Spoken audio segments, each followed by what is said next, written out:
Hello viewers, welcome to back my channel. Pratima ক্রিয়েটরসের পক্ষ থেকে আপনাদের প্রত্যেককে জানাই স্বাগত। সকলে কেমন আছেন? আশা করি আপনারা সকলে ভালো আছেন। যে যেখান থেকে দেখছেন আমাদের এই ভিডিওটা, প্রত্যেককে আরেকবার স্বাগত জানিয়ে আমরা আজকের ভিডিও শুরু করতেছি এখন থেকে।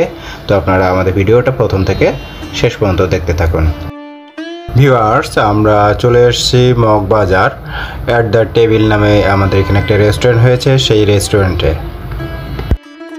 ভিউয়ার্স, আপনারা এই অ্যাট দ্য টেবিলে এখানে আসলেই ঢুকতেই হাতের বামে দেখতে পারবেন এরকম সুন্দর এক বসার ব্যবস্থা আছে এবং পিছনে পানি ঝর্ণার ব্যবস্থা করে দিয়েছে এবং সুন্দর ফুলের ব্যবস্থা আছে।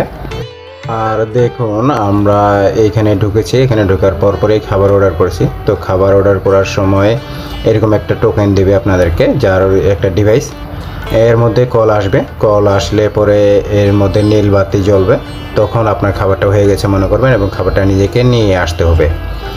তো আমরা বলতে বলতেই আমাদের খাবার হয়ে গেছে, খাবার নিয়ে আসছি। এই যে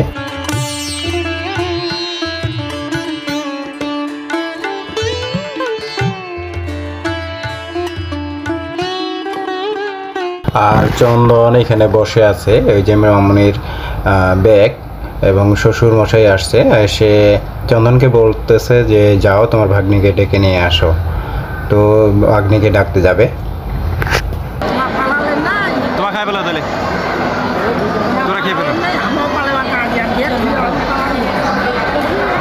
আচ্ছা, আমি একটা পার্সেল নিয়ে আসবো না, তোমরা খায়া চলে যাও। তাহলে আমার সবাই খাতে তোর দিয়ে দিবে, বাকি থাকিবে। আর এটা তোমার খায়া আনে চলে যাও। এটা এখন পার্সেল কীভাবে নেবে? চন্দন সবাইকে ডেকে নিয়ে আসছে। তো এখানে খাওয়া দাওয়া করতেছি। ঠিক সেই সময় মনে হলো যে প্রতিমা ডিউটিতে আছে, সে আসতে পারেনি। যার জন্য চিন্তা করলাম যে সবাই আমরা খাচ্ছি, শুধু একজন বাকি থাকবে, ওর জন্য পার্সেল নেব ঠিক করলাম। তো ওদেরকে চলে যেতে বললাম। রত্না বলতেছিল যে এইটাই নিয়ে যায় শেষমেশ, কারণ হচ্ছে যে একটা খাবার খুব অতিরিক্ত হয়ে গেছে মনে হচ্ছে, এটা কেউ খেতে চাচ্ছে না। আর সোনামা দেখেন যে খুব দুষ্টামি করা শুরু করে দিয়েছে, ও নিজের হাতেই খাবে বা দুষ্টামি করবে। এই যে দেখেন ওর মাকে খাওয়াই দিচ্ছে। তো এইগুলোই সে করতেছে।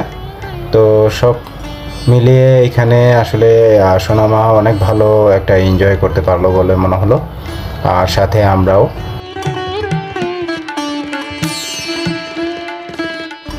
আর এখানে বেবিদের জন্য আসলে খেলনার ব্যবস্থা আছে।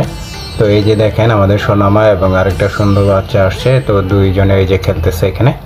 এইখানে আসে বাচ্চারা অনেক এনজয় করতে পারবে বলে আমার মনে হলো। তো আমার কাছে খুব ভালো লেগেছে এই বিষয়টা। দেখেন এই যে, আর সোনামা যেহেতু ছোট, ওই বাচ্চাটা অনেক বড়, ওই জোরে জোরে লাফাচ্ছে, যে ও আসলে নিজেকে কন্ট্রোল করতে পারছে না। যার জন্য টমাস তাকে সাহায্য করতেছে হাত ধরে, যেন সে এখানে লাফায় এবং এনজয় করতে পারে। দেখেন এই বাচ্চাটা কত সুন্দরভাবে লাফাইতেছে। তো ভিউয়ার্স, আজকে ভিডিও এখানেই রাখতেছি। সকলে ভালো থাকুন, সুস্থ থাকুন। নেক্সট ভিডিও আসা পর্যন্ত।